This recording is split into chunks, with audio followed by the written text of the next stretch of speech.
Hello dears, ഇന്ന് നമുക്കേ നമ്മുടെ ചുറ്റുമുള്ള ചെടികളൊക്കെ ഉപയോഗിച്ചിട്ടൊരു ഷാമ്പു ഉണ്ടാക്കിയാലോ. നല്ല അടിപൊളി ഹെർബൽ ഷാമ്പു ആണ് എന്ന് കരുതി നമ്മുടെ സാധാരണ ഷാമ്പൂവിൻ്റെ ആ ഒരു കൺസിസ്റ്റൻസിയും അതുപോലെ നല്ല സ്മെല്ലും നല്ല പതയും ഒക്കെ ഉണ്ട് കേട്ടോ. പക്ഷേ ഇതിനെല്ലാം വേണ്ടി നമ്മൾ ചേർക്കുന്നത് ഹെർബൽ ഐറ്റംസ് മാത്രമാണ്. അതെന്തൊക്കെയാണെന്ന് വഴിയെ കാണിച്ചു തരാം കേട്ടോ. അപ്പോൾ ആദ്യം തന്നെ നമുക്ക് ഇതിന് വേണ്ടി എടുക്കേണ്ടത് കുറച്ച് ചെമ്പരത്തിപ്പൂവും അതുപോലെ ആര്യവേപ്പിലയും ചെമ്പരത്തി മുട്ടും കറ്റാർവാഴയാണ്. ഞാനിവിടെ ഒരു 5 ചെമ്പരത്തി പൂവും അതുപോലെ 3 ചെമ്പരത്തി മുട്ടും ഒരു പിടി ആര്യവേപ്പിൻ്റെ ഇലയും അതുപോലെ തന്നെ ഒരു തണ്ട് കറ്റാർവാഴയാണ് എടുത്തിട്ടുള്ളത്. ഇനി മണത്തിനും ഗുണത്തിനൊക്കെ വേണ്ടി വേറെയും കുറച്ചും കൂടി ഐറ്റംസ് ചേർക്കാനുണ്ട് കേട്ടോ. അപ്പോൾ അത് വഴിയെ കാണിച്ചു തരാം. അപ്പോൾ നമ്മൾ ഇത് കൂടുതലായിട്ടും താരൻ പോകാനും അതുപോലെ നമ്മുടെ സ്കാൽപ്പൊക്കെ നല്ല ക്ലീൻ ആവാനും അതുപോലെ തന്നെ ഹെയർ ഗ്രോത്തിനും വേണ്ടി തന്നെയാണ് ഈ ഒരു ഷാമ്പു ഉണ്ടാക്കാൻ പോണത്. അപ്പോൾ ഈ കറ്റാർവാഴ എന്ന് പറയുമ്പോൾ ഈ ഒരു സൈസിലുള്ളതുകൊണ്ടാണ് ഞാൻ ഒരെണ്ണം എടുത്തത്. ഒരുപാട് വലുതാണെങ്കിൽ പകുതി മതിയാവും കേട്ടോ ഈ ഒരു അളവിൽക്ക്. അപ്പോൾ ചെമ്പരത്തിപ്പൂ എടുക്കുമ്പോൾ ഇതുപോലെ പൂമ്പൊടി കളഞ്ഞിട്ട് ആ ഞെട്ട് ഭാഗം കളഞ്ഞിട്ട് വേണം എടുക്കാൻ. ഇനി ഇതൊക്കെ നന്നായിട്ടൊന്ന് കഴുകി എടുത്തിട്ട് വരാം കേട്ടോ. കഴുകിയതിന് ശേഷം നമുക്ക് ഇനി ഇതെല്ലാം കൂടി നമ്മൾ ഏത് പാത്രത്തിലാണ് ഇത് ഉണ്ടാക്കാൻ ഉപയോഗിക്കണേ ആ ഒരു പാത്രത്തിലേക്ക് ഇതുപോലെ ഒന്ന് ഇട്ട് കൊടുക്കണം. അപ്പോൾ ഞാനിവിടെ മൺപാത്രമാണ് എടുത്തിട്ടുള്ളത്. നിങ്ങൾക്ക് വേണമെങ്കിൽ ഇരുമ്പിൻ്റെ പാത്രത്തിൽ ഉണ്ടാക്കാം, അല്ലെങ്കിൽ സ്റ്റീലിൻ്റെ പാത്രത്തിൽ ഉണ്ടാക്കാം. അലുമിനിയം, നോൺ സ്റ്റിക്ക് അങ്ങനെയുള്ള പാത്രങ്ങളൊക്കെ ഇതിന് വേണ്ടി ഒഴിവാക്കുന്നതായിരിക്കും നല്ലത്.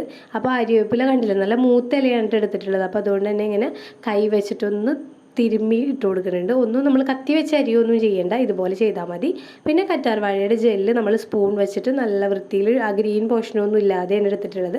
കറ്റാർവാഴയുടെ ആ ഒരു മഞ്ഞ കറയൊക്കെ കളഞ്ഞിട്ട് വേണോട്ട് എടുക്കാൻ, അല്ലെങ്കിൽ പിന്നെ ചൊറിച്ചിലൊക്കെ ഉണ്ടാവാനുള്ള ചാൻസ് ഉണ്ട്. അപ്പോൾ അതൊക്കെ നമ്മൾ കഴിഞ്ഞ സോപ്പ് ഉണ്ടാക്കുന്ന വീഡിയോയിൽ ഇതെല്ലാം ഡീറ്റെയിൽഡ് ആയിട്ട് കാണിച്ചിട്ടുണ്ട്. അപ്പോൾ സംശയമുള്ളവർ അത് നോക്കിയാൽ മതി കേട്ടോ.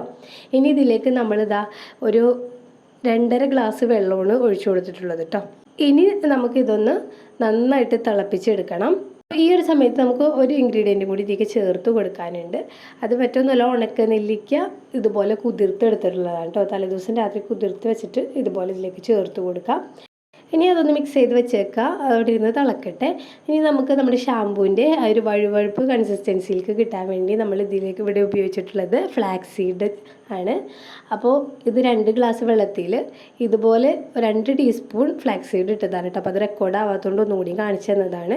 ഇനി ഇതും നമുക്ക് ഇതുപോലെ ഒന്ന് അടപ്പത്ത് വെച്ചിട്ട് തിളപ്പിച്ചെടുക്കണം. അപ്പോൾ ഫ്ലാക്സ് സീഡ് ജെല്ലൊക്കെ ഉണ്ടാക്കാൻ എല്ലാവർക്കും അറിയാവുമെന്ന് വിചാരിക്കണം കേട്ടോ. ആ ഒരു വെള്ളം തിളച്ച് വരുമ്പോൾ നമുക്ക് പതുക്കെ ഒന്ന് ഫ്ലെയിം കുറച്ച് കൊടുക്കണം. എന്നിട്ട് അത് പതുക്കെ അവിടെ ഇരുന്ന് തിളച്ച് ഒരു ജെൽ കൺസിസ്റ്റൻസിക്ക് വരും. ആ ഒരു സമയത്ത് ഞാൻ കാണിച്ചു തരാം കേട്ടോ. അപ്പോഴേക്കും ഇവിടെ നമ്മുടെ ചെമ്പരത്തിയും ഇലകളൊക്കെ കിടന്നിട്ട് തിളച്ച് തുടങ്ങിയിട്ടുണ്ട്. അപ്പോൾ കണ്ടില്ലേ, ആ ചെമ്പരത്തിയുടെ കളറൊക്കെ ഇതിലേക്കൊന്ന് ഇറങ്ങി തുടങ്ങിയിട്ടുണ്ട് കേട്ടോ. ഫ്ലാക്സ് സീഡും ഇവിടെ ഇരുന്ന് റെഡി ആവട്ടെ. അപ്പോൾ ഇനി നമുക്കിതിലേക്ക് സ്മെല്ലിന് വേണ്ടിയും അതുപോലെ പത ഉണ്ടാവാനും ഒക്കെ വീണ്ടും ഹെർബൽ ഐറ്റംസ് തന്നെ ചേർത്ത് കൊടുക്കാനുണ്ട്. അപ്പോൾ അതൊക്കെ വഴിയെ കാണിച്ചു തരാം. സ്കിപ്പ് ചെയ്യാതെ കണ്ടാൽ മാത്രമേ ഇത് മനസ്സിലാവുള്ളൂ കേട്ടോ. അപ്പോൾ ഇനി നമ്മൾ സ്മെല്ലിന് വേണ്ടി ഇതിൽ ചേർത്ത് കൊടുക്കുന്നത് രാമച്ചമാണ്. അപ്പോൾ ഇത് സ്മെല്ലിന് വേണ്ടി മാത്രമല്ല, നമ്മുടെ തലക്കൊക്കെ നല്ലൊരു തണുപ്പ് കിട്ടാനും രാമച്ചത്തിന് ഒരുപാട് ഔഷധ ഗുണങ്ങളുണ്ടല്ലോ, അതെല്ലാവർക്കും അറിയാമെന്ന് വിചാരിക്കണം. അപ്പോൾ ഇത്രയും രാമച്ചമാണ് നമ്മളിതിലേക്ക് ചേർത്ത് കൊടുത്തിട്ടുള്ളത്. രാമച്ചമൊക്കെ എടുക്കുമ്പോൾ നന്നായിട്ട് കഴുകിയിട്ട് എടുക്കാം കേട്ടോ. ഒരുപാട് മണ്ണും പൊടിയൊക്കെ ഉണ്ടാവും. അപ്പോൾ അതൊക്കെ നന്നായിട്ട് കഴുകി കളഞ്ഞിട്ട് ഇതിലേക്ക് ഇതുപോലെ ഇട്ട് കൊടുത്തു കഴിഞ്ഞാൽ അതവിടെ കിടന്ന് തിളക്കുമ്പോൾ നല്ലൊരു സുഗന്ധം വന്നു തുടങ്ങും. അപ്പോൾ അതാണ് നമ്മുടെ ഷാമ്പൂവിൻ്റെ സ്മെല്ലെന്ന് പറയുന്നത്. അപ്പോൾ ഇതുപോലെ ഒന്ന് തിളച്ചിട്ടുണ്ട്. ഇത് ഇത്ര പാത്രം തിളച്ചാൽ പോരാ, ഒന്ന് വറ്റി തുടങ്ങണം. പിന്നെ അരിവേപ്പിൻ്റെ ഇലയുടെയൊക്കെ കളറൊക്കെ ഒന്ന് മാറി തുടങ്ങും കേട്ടോ. ഈ വെള്ളം കുറച്ചും കൂടി ഒന്ന് കുറയാനുണ്ട്. അപ്പോൾ അതവിടെ കിടന്നൊന്ന് വറ്റട്ടെ. ഫ്ലെയിം പതുക്കെ ഒന്ന് കുറച്ച് വെച്ച് കൊടുത്തിട്ടുണ്ട്.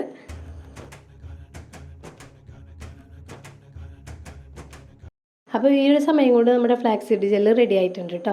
അപ്പോൾ ഈ ഒരു കൺസിസ്റ്റൻസിയിലാണ് നമ്മളിത് ഓഫ് ചെയ്തിട്ടുള്ളത്. അപ്പോൾ ഒരുപാട് കട്ടിയാവാൻ നിന്ന് കഴിഞ്ഞാൽ നമുക്കിത് അരിച്ചെടുക്കാൻ ബുദ്ധിമുട്ടായിരിക്കും. എന്നാൽ തീരെ കട്ടിയില്ലെങ്കിൽ നമുക്ക് ഷാമ്പൂവിനും കട്ടി ഉണ്ടാവില്ല. അതിൻ്റെ ഫ്ലെയിം ഓഫ് ചെയ്തിട്ടുണ്ട്. ഇനി നമ്മുടെ അരിവേപ്പിലേക്ക് ഒരു വിധമൊന്ന് വെന്ത പോലെ ആയി തുടങ്ങിയിട്ടുണ്ട് കേട്ടോ. അപ്പോൾ ഇനി ഇതിലേക്ക് നമ്മൾ ചേർത്ത് കൊടുക്കാൻ പോകുന്നത് റീത്ത പൗഡറും അതുപോലെ ഷിക്കാക്കായ് പൗഡറുമാണ്. അപ്പോൾ ഇത് രണ്ടും 2 ടേബിൾ സ്പൂൺ വീതമാണ് ഇതിലേക്ക് ചേർത്ത് കൊടുത്തിട്ടുള്ളത്. അപ്പോൾ റീത്ത പൗഡർ നമുക്ക് സോപ്പ് നെട്ട് എന്നൊക്കെ പറയില്ലേ, സോപ്പ് കായ, സോപ്പ് നെട്ട് എന്നൊക്കെ പറയുന്ന ആ സംഭവമാണ് റീത്ത. അതുപോലെ ചീവക്ക എന്നൊക്കെ പറയുന്നതാണ് ഷിക്കാക്കായ്. അപ്പോൾ ഇത് രണ്ടും കായ രൂപത്തിൽ വാങ്ങാൻ കിട്ടും, പൗഡർ രൂപത്തിൽ വാങ്ങാൻ കിട്ടും. കായ രൂപത്തിലാണെങ്കിൽ നമ്മൾ നെല്ലിക്ക കുതിർത്ത പോലെ തന്നെ കുതിർത്തിയിട്ട് അത് നമ്മൾ നെല്ലിക്കിട്ട സമയത്ത് തന്നെ ഇട്ട് കൊടുക്കുക. ഇതിപ്പോൾ പൊടി രൂപത്തിലായതുകൊണ്ടാണ് ഞാൻ ഈ ഒരു സമയത്ത് ചേർത്ത് കൊടുക്കുന്നത്. അപ്പോൾ കണ്ടില്ല, ഇത് ചേർത്ത് തുടങ്ങിയപ്പോൾ തന്നെ ഇതിൽ പത വരാൻ തുടങ്ങിയിട്ടുണ്ട്. ഇനി തിളച്ച് പോവാതെ ശ്രദ്ധിക്കണം. ഫ്ലെയിം കുറച്ചൊക്കെ വെച്ചിട്ട് ഇത് നന്നായിട്ടൊന്ന് തിളപ്പിച്ചെടുക്കണം.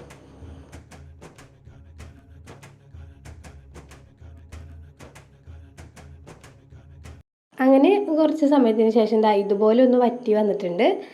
ഇനി നമുക്കിതൊന്ന് ഓഫ് ചെയ്തിട്ട് ഒന്ന് തണുക്കാൻ വെക്കാം.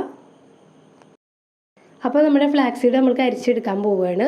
അപ്പോൾ ഇപ്പോൾ തന്നെ അത്യാവശ്യം കട്ടിയുണ്ട് കേട്ടോ. നമ്മൾ വെറുതെ തലയിലൊക്കെ തേക്കാൻ എടുക്കണമെങ്കിൽ നമുക്ക് കുറച്ചും കൂടി കട്ടി കുറവിൽ തന്നെ അരിപ്പ് വെച്ചൊക്കെ അരിച്ചെടുക്കാൻ പറ്റും. അപ്പോൾ ഇത്രയും കട്ടി ഉള്ളതുകൊണ്ട് നമുക്ക് അരിപ്പയിൽ നടക്കില്ല കാര്യം. അപ്പോൾ അതുകൊണ്ട് തന്നെ ഞാനൊരു തുണി വെച്ചിട്ട് നന്നായിട്ടൊന്ന് പിഴിഞ്ഞെടുക്കാൻ പോവുകയാണ്.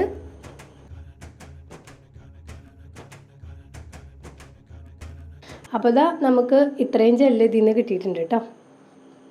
ഇനി നമ്മൾ നേരത്തെ തിളപ്പിച്ച് വെച്ചിട്ടുള്ള ഒരു കൂട്ട് അരിച്ചെടുക്കാൻ പോവുകയാണ്. അപ്പോൾ ഇതും തുണി വെച്ചിട്ട് തന്നെ ചെയ്യാം.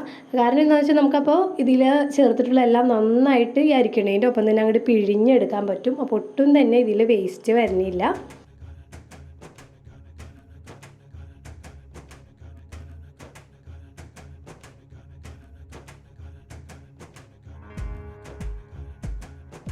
ഇനി ഇതിലേക്ക് നമ്മൾ നേരത്തെ റെഡിയാക്കി വെച്ചിട്ടുള്ള ആ ഒരു ഫ്ലാക്സ് സീഡ് ജെല്ല് ഒഴിച്ചു കൊടുക്കാം. അപ്പോൾ ഇത് മിക്സ് ചെയ്യുമ്പോൾ നമ്മൾ ഒരുപാട് അങ്ങോട്ടിട്ട് ഇളക്കി പതപ്പിച്ചെടുക്കാതെ ഒരേ ഡയറക്ഷനിലേക്ക് തന്നെ പതുക്കെ ഇളക്കി ഈ ജെല്ലും ഈ ഒരു മിക്സും കൂടി നന്നായിട്ട് യോജിപ്പിച്ചെടുക്കുക. നിങ്ങൾക്ക് വേണമെങ്കിൽ ഈ ഒരു സമയത്ത് ഒരു വൈറ്റമിൻ ഇ ക്യാപ്സൂള് പൊട്ടിച്ചിട്ട് ഇതിലേക്ക് ഒഴിച്ചു കൊടുക്കാവുന്നതാണ് കേട്ടോ. അപ്പോൾ അത് മുടിക്കും നല്ലതാണ്. നമ്മുടെ ഷാമ്പു ഒന്നും കൂടി കേടുവരാതിരിക്കാനൊക്കെ നല്ലതാണ്. അപ്പോൾ ഇതുപോലെ നമുക്ക് നന്നായിട്ട് തന്നെ നമ്മുടെ കെമിക്കൽ ഷാമ്പൂവിനേക്കാളും വളരെ ഗുണത്തിലും എന്നാൽ ചിലവ് കുറവിലും നമുക്ക് വീട്ടിൽ ഷാമ്പു ഉണ്ടാക്കിയെടുക്കാൻ പറ്റും. അപ്പോൾ ഈ ഒരു ഷാമ്പൂവിൽ നമ്മൾ മറ്റു പ്രിസർവേറ്റീവ്സ് ഒന്നും ചേർക്കാത്തതുകൊണ്ട് നമ്മളിത് ഫ്രിഡ്ജിൽ സ്റ്റോർ ചെയ്യണതായിരിക്കും നല്ലത് കേട്ടോ, കേട് വരാതിരിക്കാനൊക്കെ. ഇങ്ങനെ വെച്ചിരുന്നിട്ട് നമ്മൾ ഉപയോഗിക്കുന്നതിന് കുറച്ച് മുമ്പായിട്ട് നമുക്ക് ആവശ്യമുള്ള അത്രയും ഒരു ചെറിയ പാത്രത്തിലേക്ക് ഒഴിച്ചു വെച്ചിട്ട് തണുവ് മാറിയതിന് ശേഷം നമുക്ക് തലയിൽ ഉപയോഗിക്കാവുന്നതുള്ളൂ. അപ്പോൾ ഇതുപോലെയൊക്കെ ഒരു കുപ്പിയിലൊക്കെ ഒഴിച്ച് വെക്കുകയാണെങ്കിൽ നമുക്ക് വളരെ ഈസി ആയിട്ട് എടുക്കാവുന്നതുള്ളൂ കേട്ടോ. അപ്പോൾ ഞാൻ ഈ ഒരു കൺസിസ്റ്റൻസിയിലാണ് ഉണ്ടാക്കിയിട്ടുള്ളത്. നിങ്ങൾക്ക് ഇതിനേക്കാൾ കട്ടി വേണമെന്നുണ്ടെങ്കിൽ ഫ്ലാക്സ് സീഡ് കുറച്ചും കൂടി കൂടുതൽ എടുത്തിട്ട് കട്ടിയിലുള്ള ജെല്ല് ഉണ്ടാക്കിയെടുക്കാം. പിന്നെ നമ്മളിവിടെ ഉപയോഗിച്ചത് റീത്ത പൗഡറും ഷിക്കാക്കായി പൗഡറാണ്. അപ്പോൾ അത് കായ രൂപത്തിൽ കിട്ടുമ്പോഴൊക്കെ ഞാൻ കായായിട്ട് തന്നെയാണ് ഉപയോഗിക്കാറ് കേട്ടോ. അപ്പോൾ അങ്ങനെ എടുക്കുകയാണെങ്കിലാണ് കുറച്ചും കൂടി എഫക്റ്റീവായിട്ട് തോന്നിയിട്ടുള്ളത്. പൗഡർ ആകുമ്പോൾ നമുക്ക് അത് അതിലെന്തെങ്കിലും മിക്സ് ആയിട്ടുണ്ടോ എന്നുള്ളത് അറിയാൻ ബുദ്ധിമുട്ടായിരിക്കും. അപ്പോൾ കായ കിട്ടുന്നവർ പരമാവധി കായ തന്നെ ഉപയോഗിക്കാൻ ശ്രമിക്കുക. അപ്പോൾ പ്രത്യേകിച്ച് ഒരുപാട് കോസ്റ്റ് ഒന്നുമില്ലാതെ വളരെ നാച്ചുറലായിട്ട് അടിപൊളി സ്മെല്ലും പതയൊക്കെയുള്ള നല്ലൊരു ഷാമ്പൂ നമ്മൾ വീട്ടിലുണ്ടാക്കിയെടുത്തിട്ടുണ്ട്. ഇതുവരെ ചെയ്യാത്തവരുണ്ടായിരുന്നെങ്കിൽ ഒന്ന് ചെയ്ത് നോക്കാം കേട്ടോ. അപ്പോൾ അത് കണ്ടില്ലേ, നമ്മളത് ഉണ്ടാക്കിയ പാത്രത്തിൽ വെള്ളം ഒഴിക്കുമ്പോൾ തന്നെ നല്ല രീതിയിൽ പത വരുന്നത് കാണാം. അപ്പോൾ ഹെർബൽ ഷാമ്പൂ അല്ലേ, പത ഉണ്ടാവില്ല എന്നൊന്നും വിചാരിക്കേണ്ട. നന്നായിട്ട് പതയും ഗുണവും മണവും ഒക്കെ ഉള്ളൊരു ഷാമ്പൂ ആണ്. അപ്പോൾ ട്രൈ ചെയ്ത് നോക്കാം കേട്ടോ. പുതിയൊരു വീഡിയോയിൽ കാണാം. അതുവരേക്കും ബൈ ബൈ.